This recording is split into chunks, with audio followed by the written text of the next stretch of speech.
오늘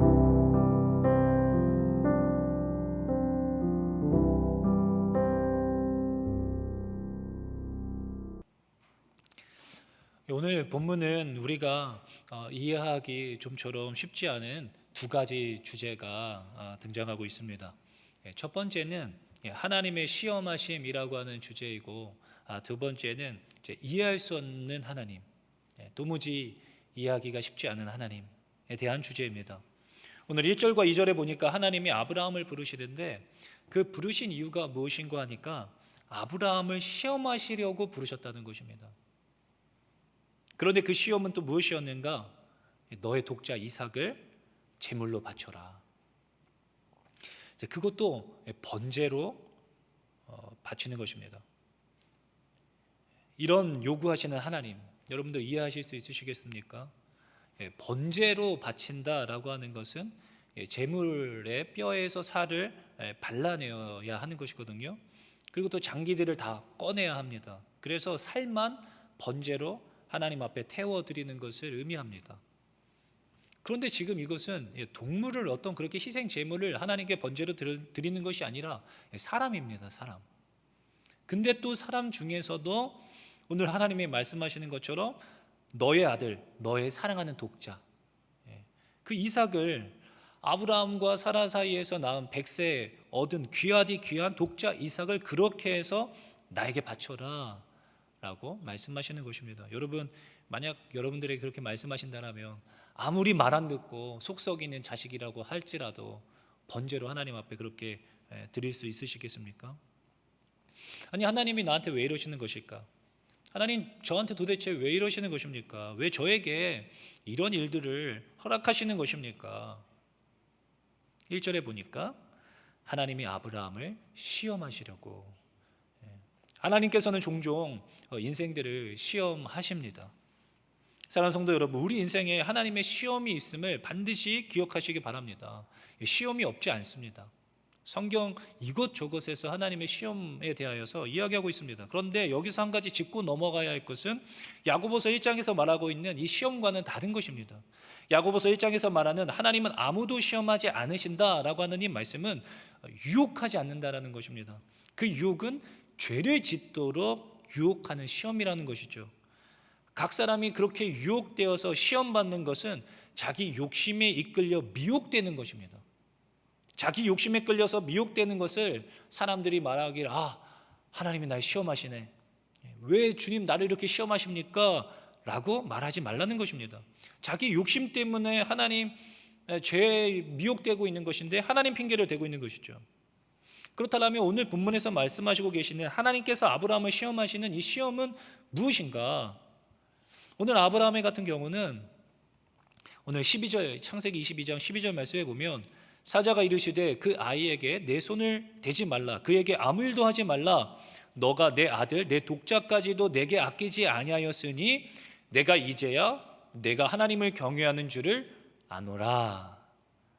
이제서야 너가 나를 경외하는 줄을 알았다라고 하는 것입니다. 결국 하나님께서는 우리가 하나님을 경외하는지 않는지 알아보시기 위하여서 이러한 일련의 사건들을 통하여 알아보신다라는 것입니다.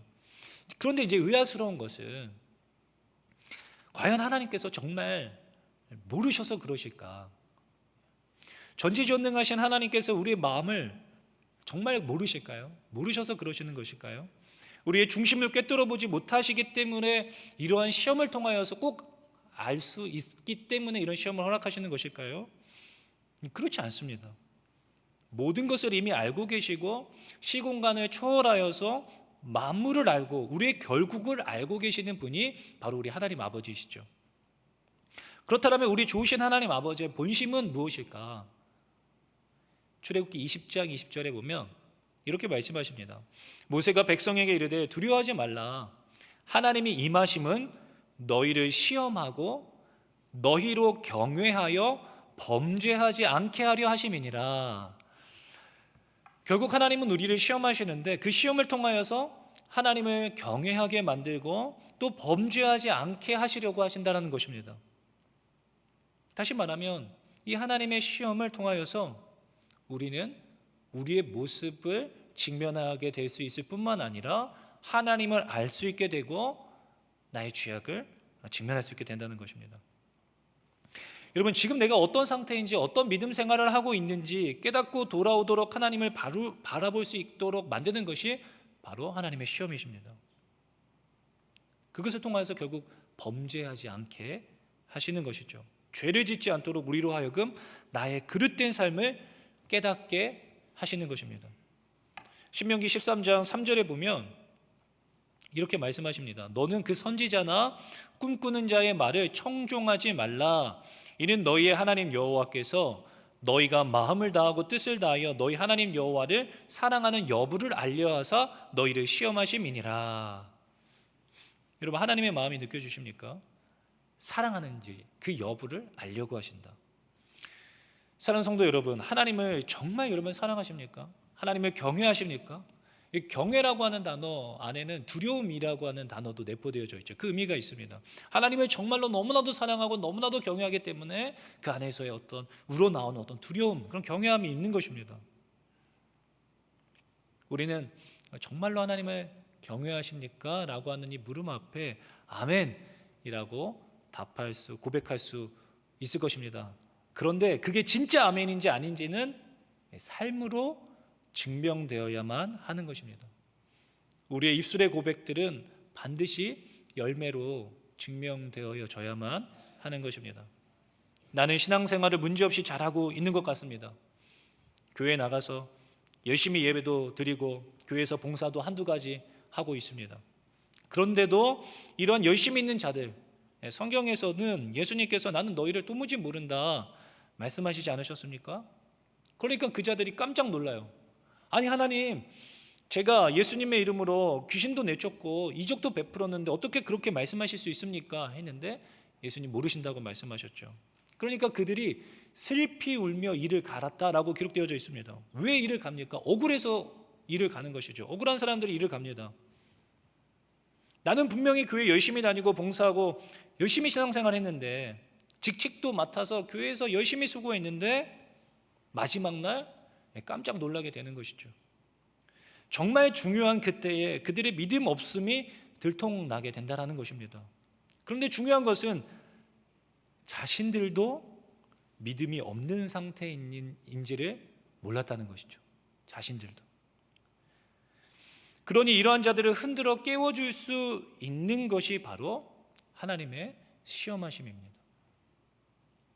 바로 우리의 삶에 찾아오는 여러 고비들과 그런 하나님의 허락하심 속에 진행되어지는 시험을 통하여서 나의 신앙을 돌아볼 수 있게 되어지고 내가 지금 어떤 상태인지 하나님은 깨닫게 하시고자 하신다라는 것입니다.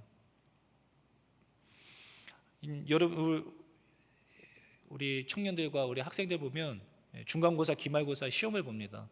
또 모의고사도 있죠. 시험의 본질적인 순기능은 무엇이냐면 지금 내가 무엇을 알고 있고 무엇을 모르고 있는지 그것을 깨닫게 하는 것입니다.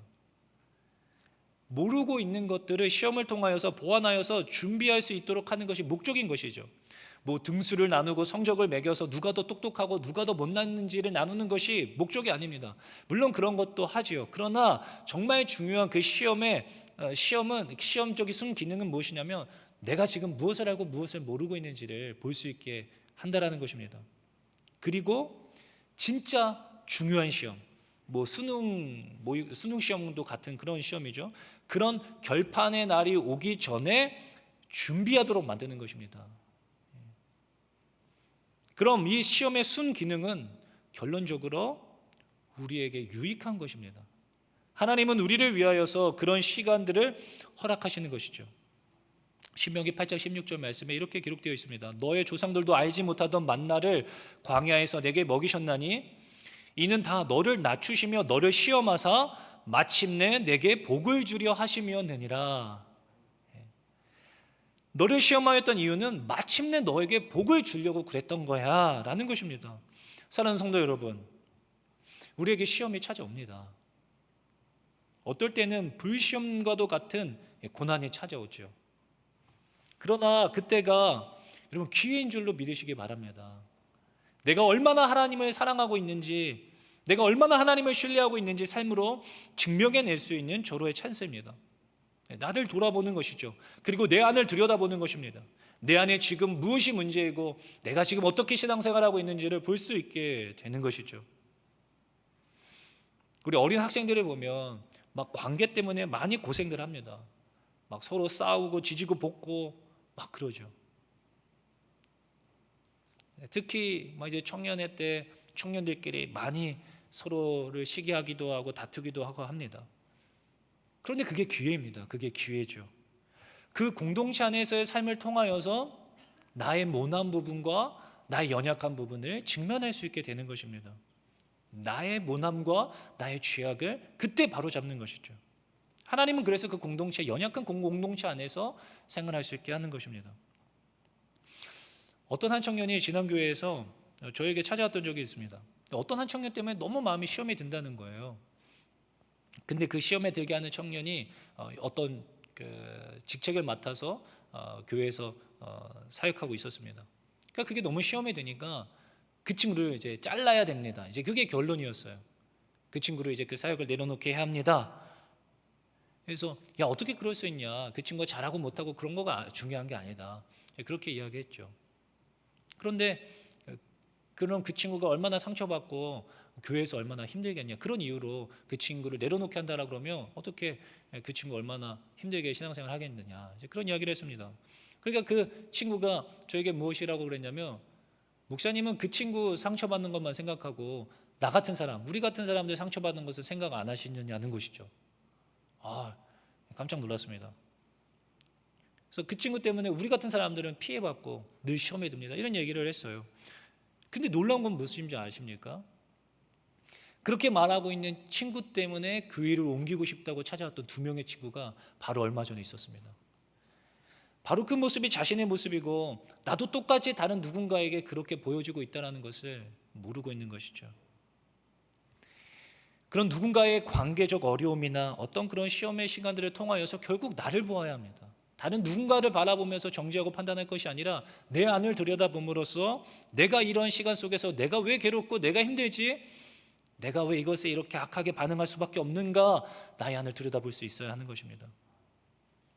나는 열심히 하고 있는데 우리는 그 처음에 순수하였던 그 열정과 사랑을 잃어버리고 다른 열심으로 신앙생활하고 있는 것일 수 있습니다. 요한계시록 2장 4절 5절에서 하나님께서는 이렇게 말씀하셨습니다. 그러나 너를 책망할 것이 있나니 너의 처음 사랑을 버렸느니라. 나는 그 처음 사랑을 잃어버렸는지 모르고 있었어요. 그런데 하나님께서 너는 처음 사랑을 버렸다라고 말씀하시고 있는 거예요. 그래서 그러므로 어디서 떨어졌는지를 생각하고 회개하여 처음 행위를 가지라. 만일 그리하지 아니하고 회개하지 아니하면 내가 너에게 가서 내 촛대를 그 자리에서 옮기리라. 사랑하는 성도 여러분, 우리는 이러한 과정을 통하여서 내 삶을 바로잡고 믿음으로 응답함으로 주님으로부터 귀한 복을 받아 누릴 수 있게 됩니다. 하나님은 마침내 우리에게 복을 주시기 원하시는 것입니다. 오늘 이 아브라함은 결국 주님의 뜻에 순복함으로 하나님께서 어떠한 축복을 약속해 주셨는지 여러분 한번 들어보십시오. 16절로 18절 말씀인데요, 이르시되, 오늘 창세기 22장 16절 18절 말씀입니다. 이르시되 여호와께서 이르시기를 내가 나를 가리켜 맹세하노니 너가 이같이 행하여 너희 아들 내 독자도 아끼지 아니하였은즉 내가 내게 큰 복을 주고 내 씨가 크게 번성하여 하늘의 별과 같고 바닷가의 모래와 같게 하리니 내 씨가 그 대족의 성문을 차지하리라. 또 내 씨로 말미암아 천하 만민이 복을 받으리니 이는 내가 나의 말을 준행하였음이니라 하셨다 하니라. 아멘. 결론적으로 아브라함에게 찾아온 이 시험은 너무나도 큰 축복이 되었습니다. 사랑하는 성도 여러분, 우리에게도 이와 같이 하나님을 향한 사랑을 증명해낼 수 있는 기회가 얼마나 많이 있습니까? 삶을 살아가다 보면 자녀라든지 가족들과의 어떤 모임이나 약속이 될 수도 있겠습니다. 어떤 청년들이 저에게 와서 이러한 이유 때문에 어떤 이것 때문에 제가 이것을 좀 내려놔야 할 것 같아요. 좀 이것을 못할 것 같아요. 또 예배를 못 나올 것 같아요. 이런 말 할 때마다 이걸 한번 넘어서면 좋겠는데, 한번 하나님 앞에서 마음을 지키고 이것을 내가 하나님께 드림으로써 하나님께서 채워주시고 하나님께서 책임져 주시는 삶을 경험해 봤으면 하는 마음이 너무나 간절해요. 그런데 우리 청년들이나 어떤 믿음이 연약한 사람들은 그런 일들이 있을 때마다 너무나 쉽게 그런 것들을 상황과 마음에 따라서 내려놓곤 합니다.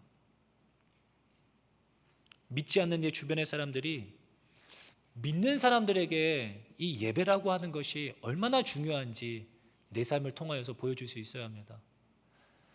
내게 주어져 있는 하나님이 내게 맡겨주신 이 사명이라고 하는 것이 얼마나 귀한 것인지 내 삶을 통하여서 다른 사람들에게 보여줄 수 있어야 합니다.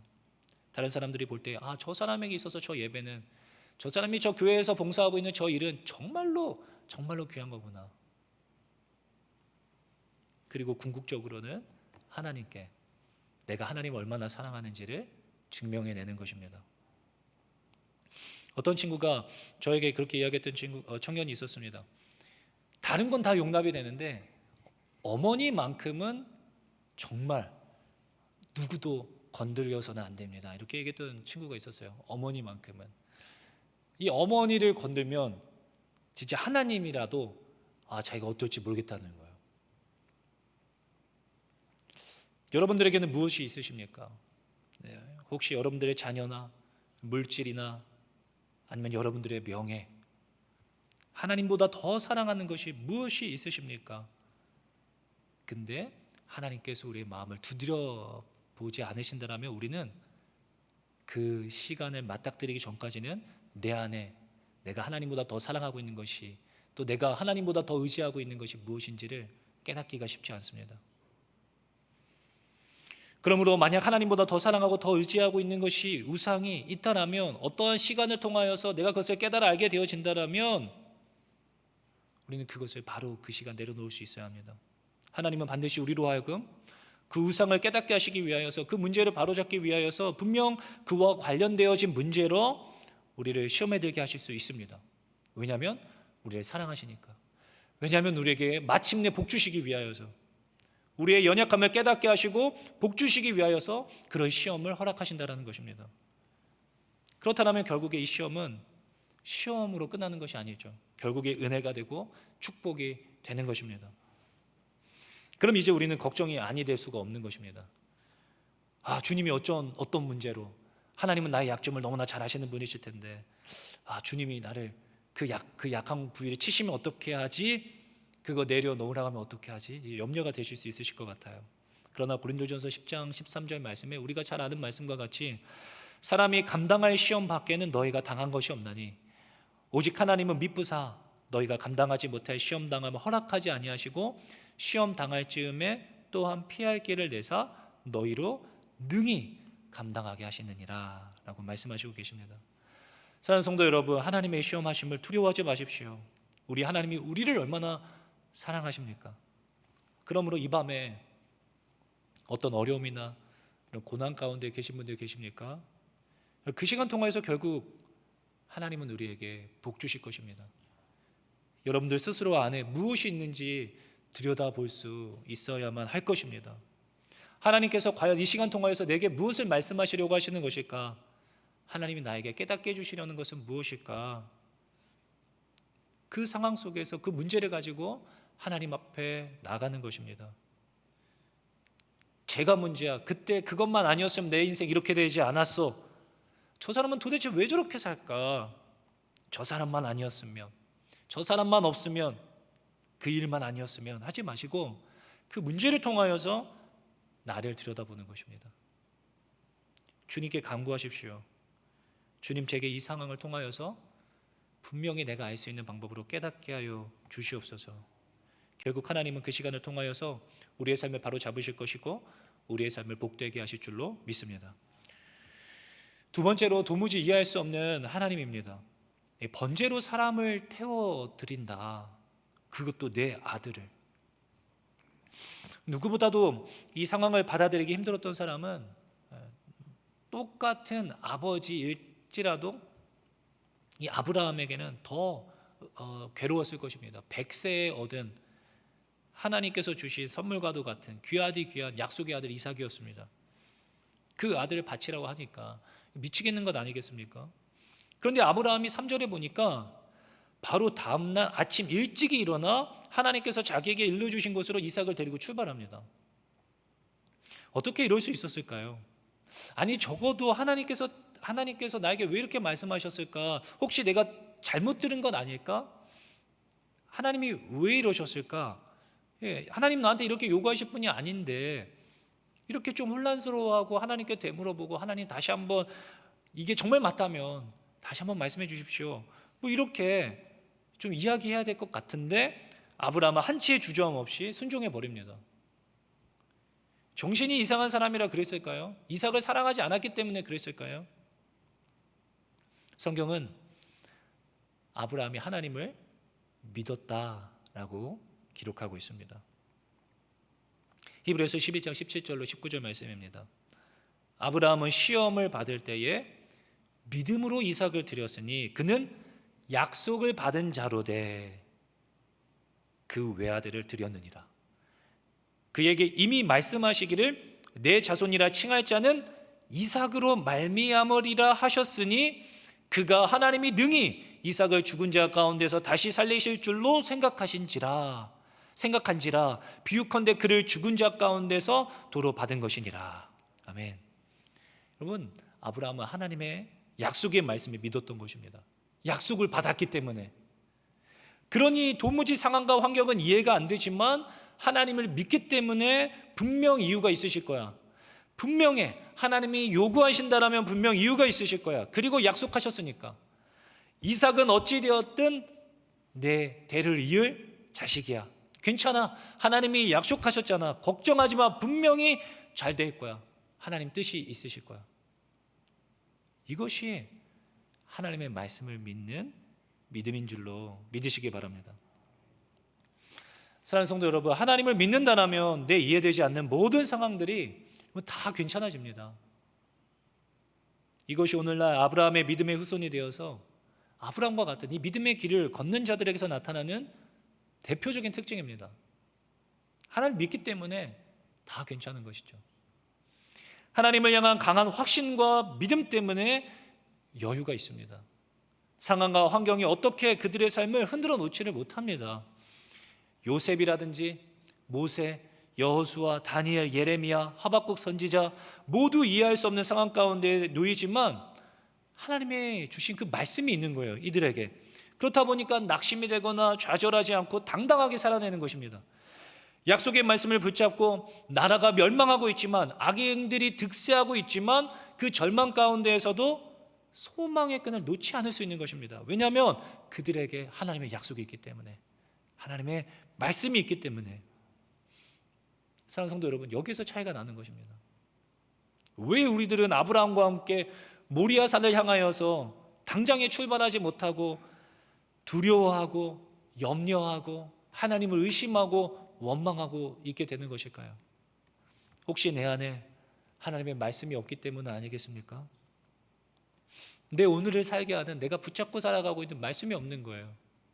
그렇기 때문에 추풍낙엽처럼 약간의 시련이나 어려움이 닥치면 여지없이 나풀거리면서 무너져 내리는 것입니다. 시험에 들고 하나님을 의심하고 도무지 이런 하나님을 믿을 수 없다라고 떠나버리기 일쑤인 것입니다.